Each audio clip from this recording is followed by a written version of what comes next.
আসসালামু আলাইকুম ওয়া রাহমাতুল্লাহি ওয়া বারাকাতুহু। সম্মানিত ভিউয়ার্স, সকলকে জানাচ্ছি পবিত্র ঈদুল আজহার আগাম শুভেচ্ছা, ঈদ মোবারক। আজকে যে বিষয়টি নিয়ে আমরা আলোচনা করব সেই বিষয়টি হচ্ছে কুরবানি আর আকিকা কি একসাথে দেওয়া যাবে? কুরবানি এবং আকিকা বিষয়টি দুটি ভিন্ন বিষয়। আকিকা দেওয়ার নিয়ম হচ্ছে, একটা শিশু জন্মগ্রহণ করলে সপ্তম দিনে আকিকা দিতে হয়। ছেলের জন্য আকিকা দিতে হয় হচ্ছে দুইটি খাসি, অর্থাৎ বকরি, খাসি বা বকরি। আর মেয়ের জন্য দিতে হয় একটি আকিকা। সে সারা বছরব্যাপী যে কোনো সময় যে কোনো মুহূর্তে দিতে পারবে, কিন্তু কুরবানি যে কোনো সময় যে কোনো মুহূর্তে দেওয়া যাবে না। কুরবানি দেওয়ার একটা বিধান আছে, সময় আছে।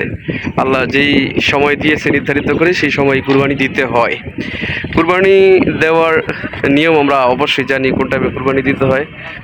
আর দ্বিতীয় কথা হচ্ছে, আমরা আকিকা এবং কুরবানি একসাথে দেওয়ার ব্যাপারে, আমরা যেহেতু কুরবানি সময় কুরবানি দিতে হয়, কুরবানি ওয়াজিব।